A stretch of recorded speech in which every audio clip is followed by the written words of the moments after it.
भुनक्तु सह वीर्यं करवावहै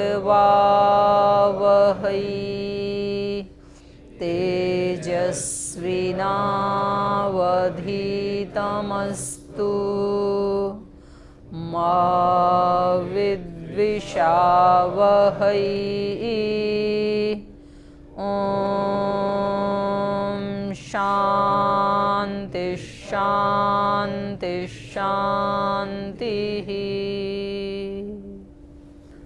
कल हमने षष्ठ अध्याय के प्रथम आह्निक में वेदों की वाक्य रचना के बारे में, वेदों के कर्म जो लौकिक कर्म हैं उनके बारे में, दान के बारे में, आत्मा के गुणों के बारे में और भोजन के बारे में और समाज में पारस्परिक सहयोग के बारे में, ये हमने कल अध्ययन किया था। आज द्वितीय आह्निक में वैयक्तिक सद अनुष्ठान और व्यवहार, इसके बारे में हम पढ़ेंगे।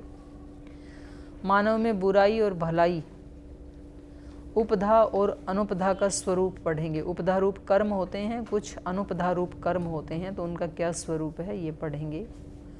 शुचि और अशुचि का उपभोग, शुचि का उपभोग करना चाहिए, अशुचि का उपभोग नहीं करना चाहिए। शुचि और अशुचि का स्वरूप क्या है इसके बारे में पढ़ेंगे।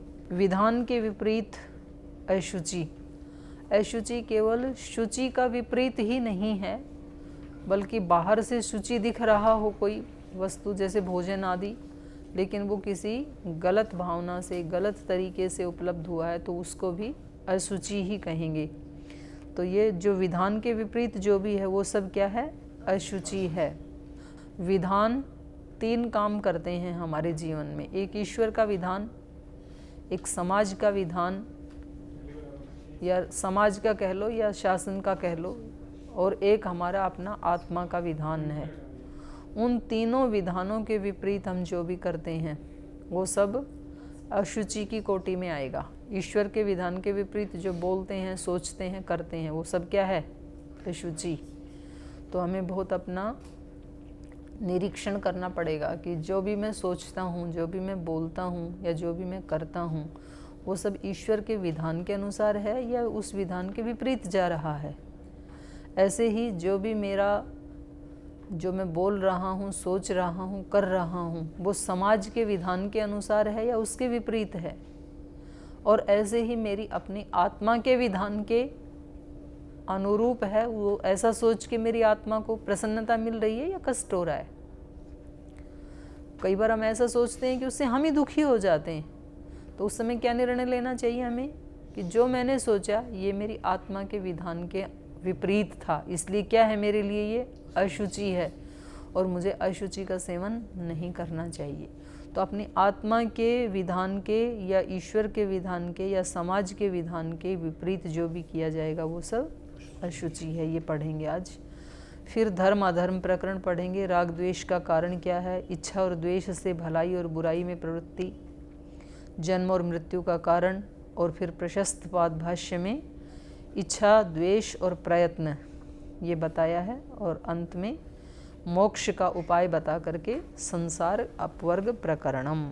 तो अब हम द्वितीय आह्निक शुरू करते हैं, पृष्ठ संख्या 310। अथ षष्ठाध्याये द्वितीय आह्निकम। प्रथम आह्निक में वैदिक कर्मों का संक्षेप से वर्णन किया, अब दूसरे आह्निक में उनका विस्तार से वर्णन करेंगे। पहले उन कर्मों के अनुष्ठान से होने वाले फल की विवेचना कर लेते हैं कि जो भी हम लौकिक या वैदिक कर्म करते हैं उनके विधान का फल क्या है। तो पहला सूत्र बोलिए, दृष्टादृष्ट प्रयोजनानाम दृष्टाभावे प्रयोजनम अभ्युदयाय। दृष्ट अदृष्ट प्रयोजनानाम, हम जो कर्म करते हैं वो दो प्रयोजन वाले होते हैं, कुछ दृष्ट प्रयोजन वाले होते हैं, कुछ अदृष्ट प्रयोजन वाले होते हैं। तो दृष्ट अदृष्ट प्रयोजनानाम कर्माणाम दृष्टाभावे, दृष्ट प्रयोजन का अभाव होने पर। दृष्ट प्रयोजन क्या है, जो हमें इसी जन्म में उनका फल मिल जाता है, लौकिक फल मिल जाता है। ऐसे कर्म भी करते हैं ना, हम खाना खाते हैं तो किस लिए करते हैं, भूख मिटाने के लिए, तो उसका फल दिखता है तुरंत। स्नान करते हैं, ये भी एक कर्म है, तो उससे शरीर की अशुद्धि दूर होती हुई दिखाई देती है। ये सारे क्या हैं? दृष्ट फल हैं। आप यज्ञ करते हैं, वायुमंडल में एक सुगंध की उत्पत्ति होती है, दुर्गंध का नाश होता है, तो ये कैसा फल है? दृष्ट है। दृष्टा अभावे, और जिन कर्मों में दिखाई नहीं दे रहा है, आप उपासना कर रहे हैं, ये भी तो एक कर्म है, लेकिन उसका फल आपको तो दिखाई देगा, लेकिन दूसरों के लिए क्या है? वो अदृष्ट है, उनको नहीं दिखाई देगा। अनुमान प्रमाण से तो उनको भी दिखाई देगा, लेकिन ऐसे दिखाई नहीं देगा जैसे कोई व्यक्ति नौकरी पे जा रहा है, कर्म कर रहा है 5-7 घंटे और फिर उसको वेतन मिल जाता है, तो वो दिखाई दे रहे हैं ना कि ये जो कर्म कर रहा है उसका फल है, इसको इतने 1000 रुपये तनख्वाह मिलती है।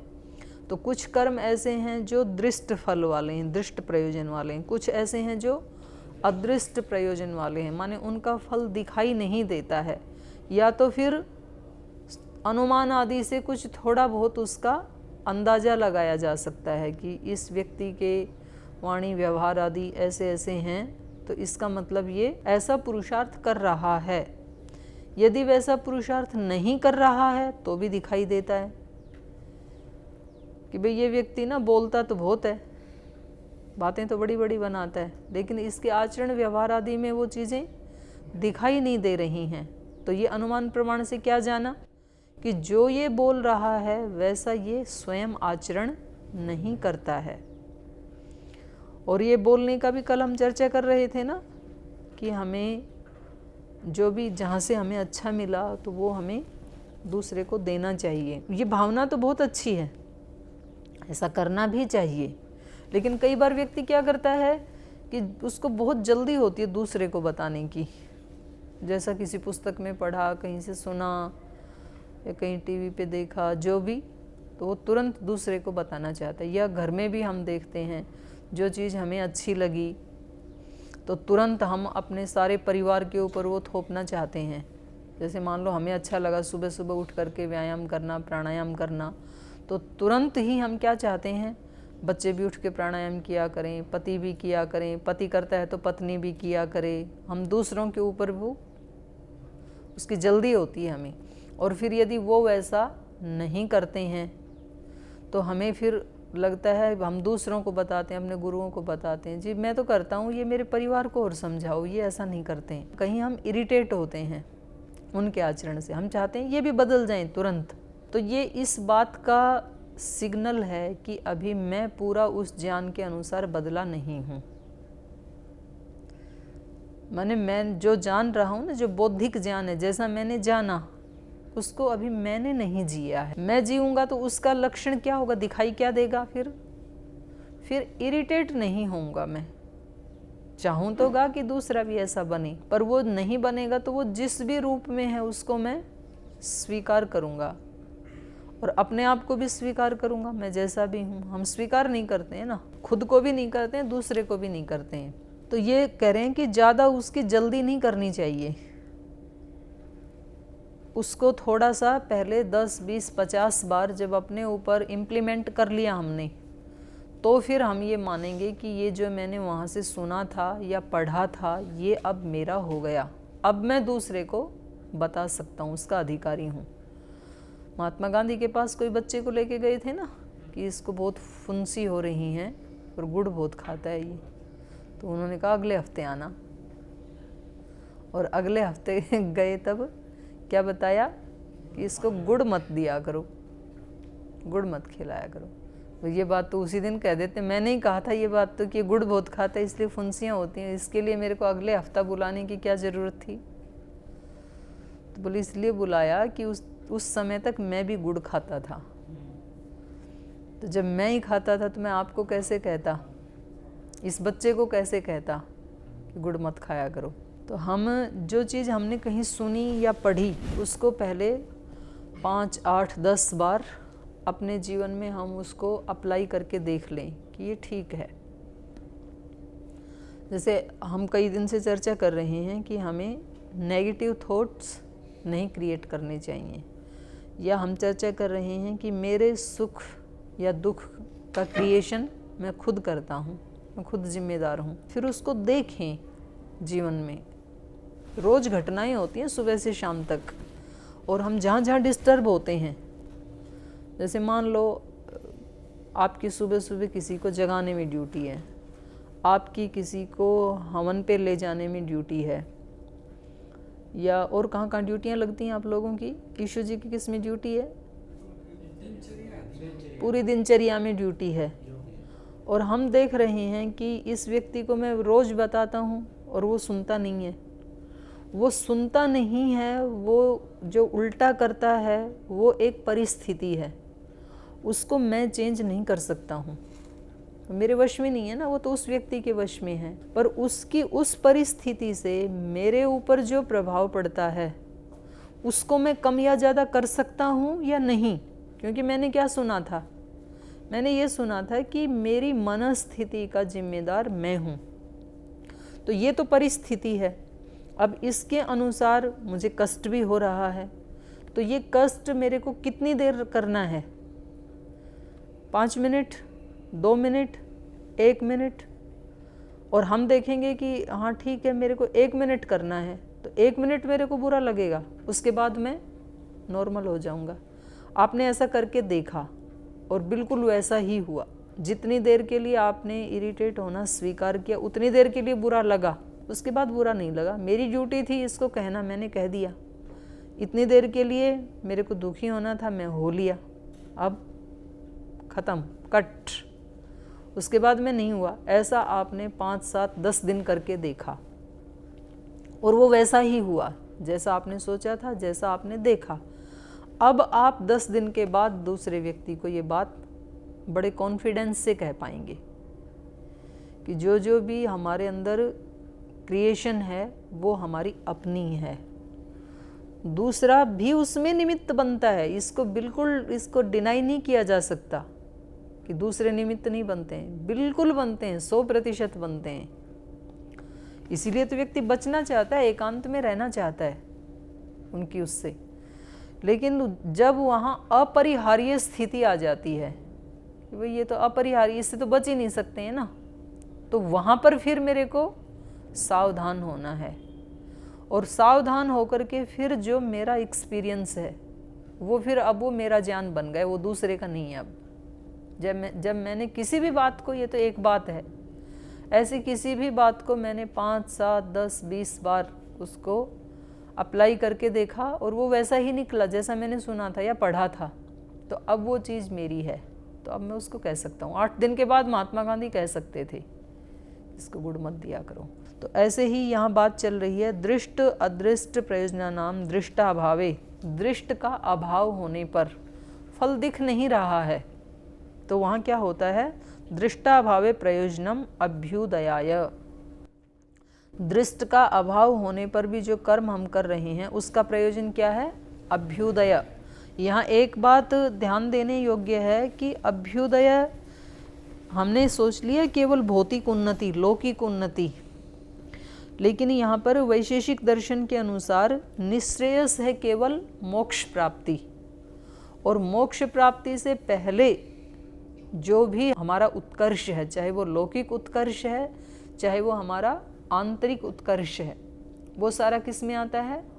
अभ्युदय में आता है। जैसे हम अपने चित्त की वृत्तियों का निरोध करते हैं, हम अपने चित्त को, अपने अंतःकरण को पवित्र निर्मल बनाने की कोशिश करते हैं। कोशिश करेंगे तो हो जाएगा, नहीं करेंगे तो कभी भी नहीं हो पाएगा। तो ये सारा, जैसे चित्त को निर्मल करना है, उसके लिए हम जो प्रयास करते हैं, उपासना करते हैं, ध्यान करते हैं, अपने विचारों के प्रति सजग होते हैं, अपने अंदर अवेयरनेस लाते हैं, तो ये सारे कर्म कैसे हैं? अदृष्ट फल वाले, दिखता नहीं है ना इनका फल दूसरे को। तो ये सारा दृष्टा अभावे, दृष्ट का अभाव होने पर जो फिर हम कर रहे हैं उसका प्रयोजन क्या है? अभ्युदयाय, अभ्युदय के उत्कर्ष के लिए। अभ्युदय का उत्कर्ष क्या है? अभ्युदय की प्रारंभ क्या है? लौकिक, भौतिक, शारीरिक, इनका उत्कर्ष, ये अभ्युदय का प्रारंभ है। और अभ्युदय का उत्कर्ष क्या है? चित्त की नितांत निर्मलता। क्योंकि चित्त की नितांत निर्मलता होते ही फिर क्या होगा? असंप्रज्ञात समाधि लगेगी। असंप्रज्ञात समाधि के बाद फिर मोक्ष होगा, तो वो उत्कर्ष है। तो हमें दृष्टादृष्ट प्रयोजनानाम दृष्टा भावे प्रयोजनम अभ्युदयाय, दृष्ट और अदृष्ट प्रयोजन वाले कर्मों में से दृष्ट प्रयोजन के अभाव में अभ्युदयाय प्रयोजनम, अभ्युदय या कल्याण के लिए जो कर्म करते हैं वो दृष्ट का अभाव होने पर उसका प्रयोजन होता है। इसी जन्म में होने वाले फल का नाम दृष्ट है, जैसे खेती व्यापार आदि से होने वाला, और अगले जन्म में होने वाले फल को अदृष्ट। अगले जन्म में भी नहीं, इसी जन्म में, जैसे चित्त की निर्मलता आदि हैं, इसी जन्म में हम कर सकते हैं, पर वो अदृष्ट है। जब हम उसके लिए प्रयास करते हैं तो उसी को यहाँ पर अभ्युदय कह दिया। तो इसको आप पढ़ लेना। फिर विशेष हैं दृष्ट और अदृष्ट का अन्य व्यावहारिक अर्थ भी है कि जिन कर्मों का फल आत्म संस्कार रूप में कर्ता को ही मिले वो अदृष्ट है, और जिनका फल अन्यों को भी मिले, अन्यों को मिले या अन्यों को दिखे, अन्यों को ना भी मिले पर दूसरों को जो दिखता है वो है दृष्ट है। तो कुछ व्याख्याताओं का कहना है कि कर्मों का शीघ्र प्राप्त होने वाला फल दृष्ट और देर से मिलने वाला फल अदृष्ट। नहीं, ऐसा नहीं है, क्योंकि जैसे हम बीज बोते हैं ना तो उनका फल दिख ही जाता है 1-2 महीने के बाद भी, तुरंत तो नहीं दिखता है बीज बोते ही तो, पर वो तो दिख ही जाता है, तो वो दृष्ट में ही आ जाएंगे, वो अदृष्ट में नहीं आएंगे।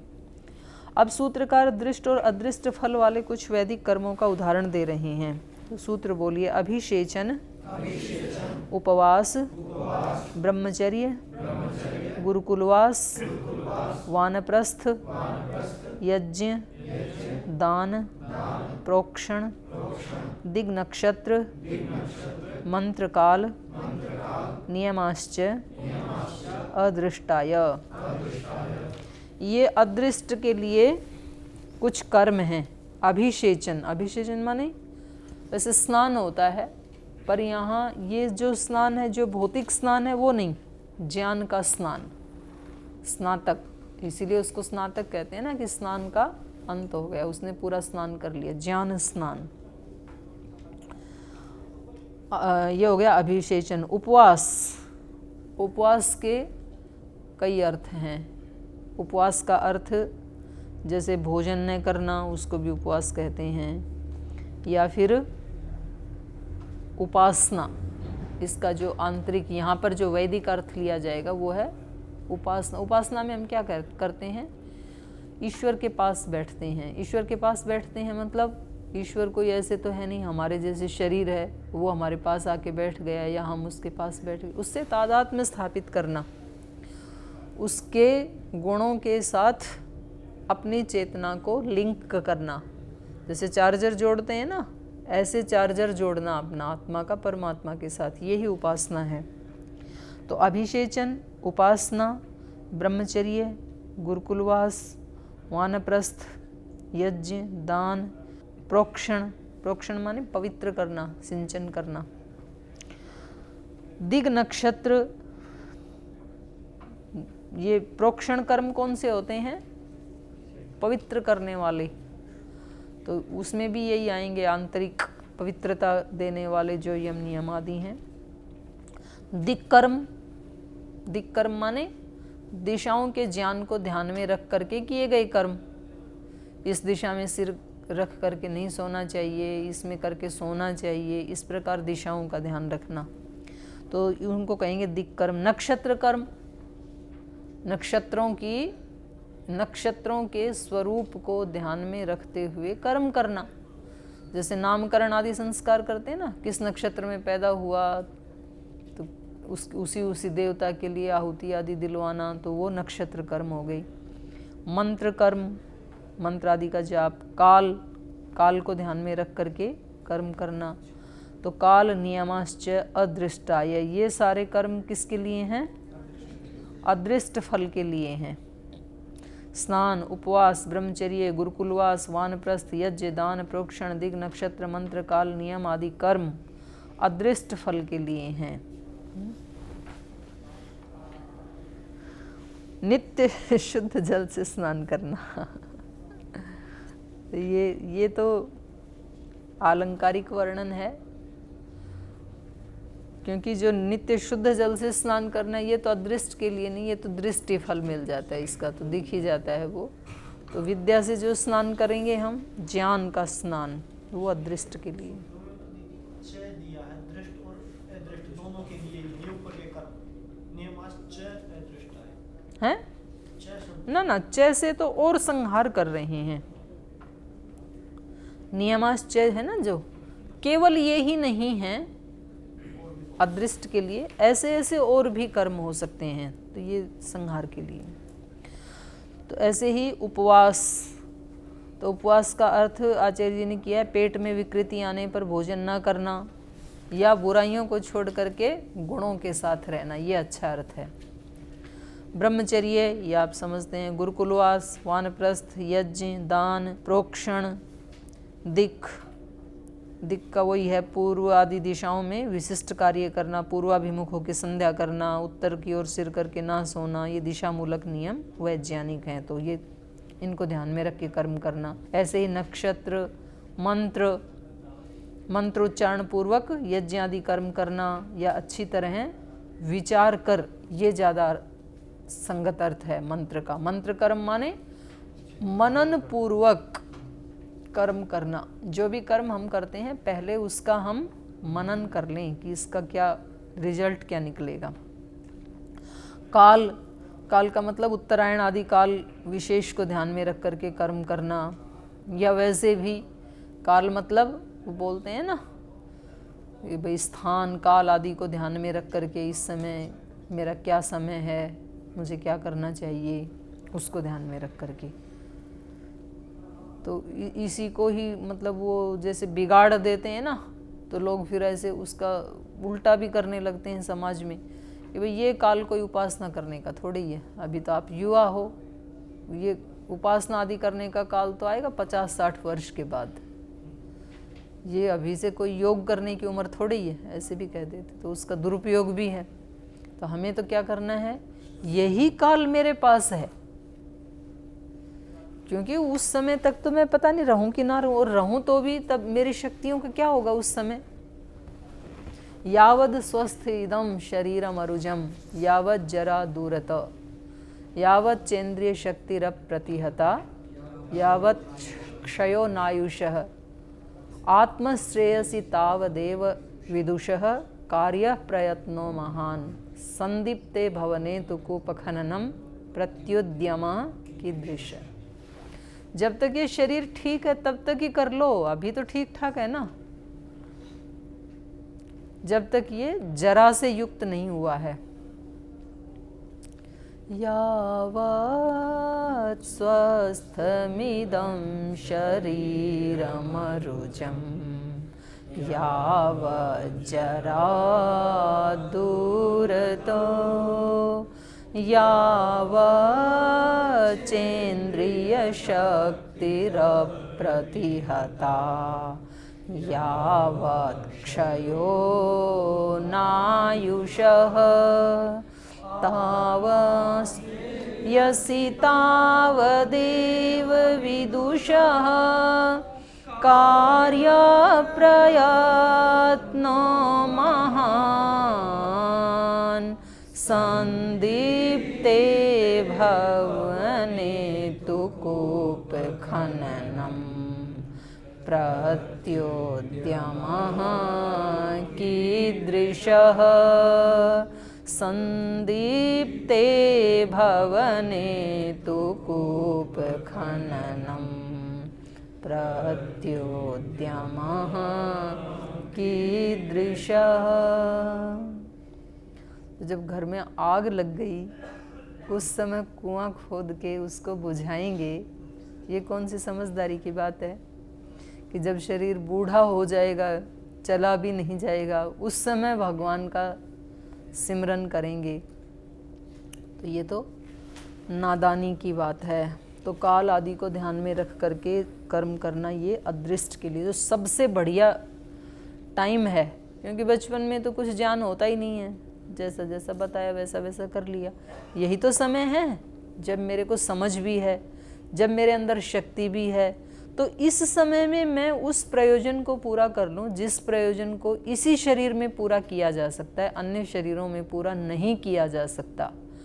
और बाकी के कुछ सुख आराम भोग करने हैं तो वो वृद्धावस्था में भी देख लेंगे, बैठेंगे ना खाट के ऊपर तब देख लेंगे। अभी तो सारा तपस्या वाला काम अभी निपटा देते हैं, तपस्या के फल को अभी प्राप्त कर लेते हैं। तो ये है समझदारी की बात, काल को ध्यान में रख करके।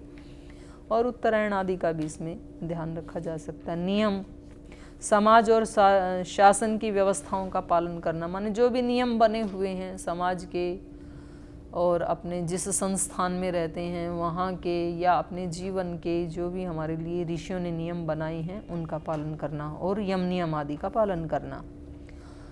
इसी प्रकार अन्य कर्म, चकार से अन्य कर्म भी ले लिए जाएंगे। इसी प्रकार अन्य कर्म दृष्ट फल के साथ साथ अदृष्ट फल को देने वाले होते हैं, क्योंकि इनमें उदात्त भावनाओं की वृद्धि, शारीरिक मानसिक आत्मिक शुद्धि से आध्यात्मिक मार्ग में भी प्रगति होती है। ये कर्म इस जन्म में शीघ्र तथा देर से और अगले जन्मों में भी आत्म संस्कार के द्वारा अभ्युदय को देने वाले और जन्म मरण का क्रम छूटने पर मोक्ष फल को दिलाने में सहायक होते हैं।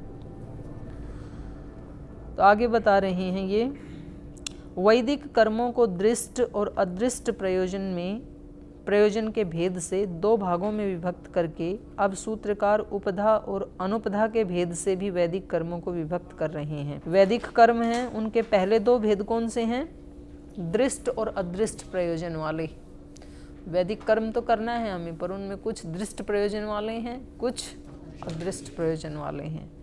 फिर उनके साथ साथ ही कुछ उपधा रूप कर्म हैं, कुछ अनुपधा रूप कर्म हैं। तो उपधा अनुपधा का स्वरूप तो अगले सूत्र में बताएंगे, पहले ये इनका फल बता दे रहे हैं। तो सूत्र बोलिए, चातुराश्रम्य उपधा अनुपधाश्च। जो चार आश्रम हैं ब्रह्मचर्य आदि, तो ब्रह्मचर्य आदि चारों आश्रमों में विहित कर्म उपधा रूप और अनुपधा रूप होकर के फल देते हैं। वो उपधा मतलब होता है दोष का न होना, दोष होना उपधा, और अनुपधा माने दोष का न होना। तो इन चारों ही वर्णाश्रमों में विहित जो कर्म हैं, तो वो दोष सहित कोई कर्म हम कर रहे हैं अपने वर्णाश्रम में तो वो उपधा कर्म हो गए, और दोष रहित होकर के कर रहे हैं तो अनुपधा हो गए। वेदादि शास्त्रों के अनुसार तो ये सब चारों आश्रमों के ये आपने वेदांत में भी पढ़ी लिए। ब्रह्मचर्य आश्रम में क्या क्या करना चाहिए, गृहस्थ में, वानप्रस्थ में और सन्यास। अब सूत्रकार उपधा और अनुपधा की स्वयं ही व्याख्या कर रहे हैं चौथे सूत्र में। सूत्र बोलिए, भाव दोष उपधा अदोषो अनुपधा।